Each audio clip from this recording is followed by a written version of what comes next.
এইখন আমাৰ কলহী নৈ, আমাৰ মাকালি গাঁৱৰ মাজেদিয়ে গৈছে নৈখন।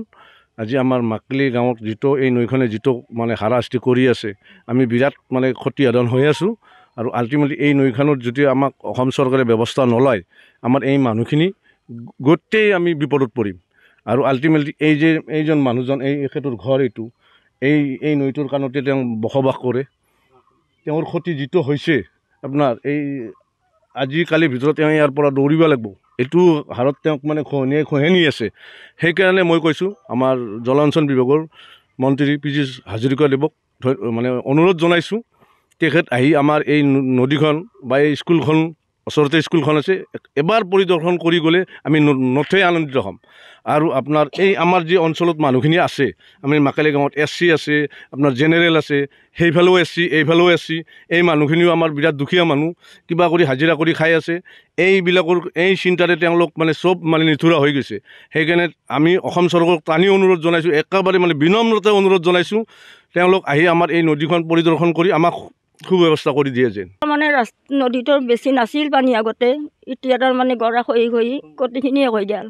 মই বন্ধন গোটৰ পৰা 1 লাখ টকা লোন লৈছিলোঁ, লৈ ঘৰটোৰ পিন কাটিছিলোঁ, পষ্টখিনিও বনাইছিলোঁ, ভাবিছিলোঁ ল'ৰা দুটা আছে ঘৰটো ভালকৈ বনাই ল'ম, কিন্তু গোটেই হৈ লৈ গ'ল। মই পষ্টখিনিও আধাতে ভাঙি শেষ কৰি দিলোঁ, এতিয়া চালি বান্ধি আছোঁ।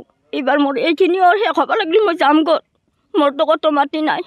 গতিকে মোক বিধায়ক ছাৰে যিখিনি জানি বুজি কথাখিনি মোৰ শুনিছে, সেইখিনি সহায় কৰি যাতে মই সেয়ে সুখী হ'ম। উপায়বিহীন সেইকাৰণে আমি ধূপ চাতি জ্বলাই ঈশ্বৰৰ ওচৰতে প্ৰাৰ্থনা কৰিছোঁ, ভগৱানে যদি ৰক্ষা কৰে তেনেহ'লে ৰক্ষা পাম আমি। কিন্তু আমি সকলোকে সুধিছোঁ, সকলোকে কৈছোঁ, হেমন্ত মামাক কৈছোঁ, আৰু পীযুষ হাজৰিকা ছাৰকো আমি জনাইছোঁ।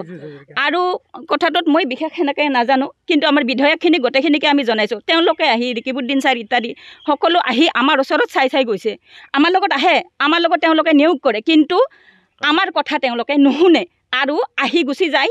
পাছত তেওঁলোকে আমাৰ কথা পাহৰি যায়। কিয় পাহৰে? আমিতো পাহৰা নাই, আমিতো নাপাহৰোঁ। গতিকে আমাৰ কথাও তেওঁলোকে ভাবিব নালাগে।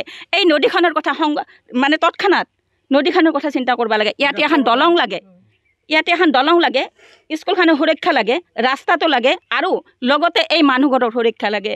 মানুহঘৰৰ এই নদীটোৰ কাণখন বান্ধি তেওঁলোকে যাতে ৰক্ষা কৰে, তাৰ কাৰণে আমি ভগৱানৰ ওচৰতো প্ৰাৰ্থনা আৰু তেখেতৰ ওচৰতো আমি কঠোৰ প্ৰাৰ্থনা জনাইছোঁ। তেখেতসকলে গোটেইখিনি লগ লাগি যে চোৱা চিতা কৰি আমাক ৰক্ষণাবেক্ষণ দিয়ে।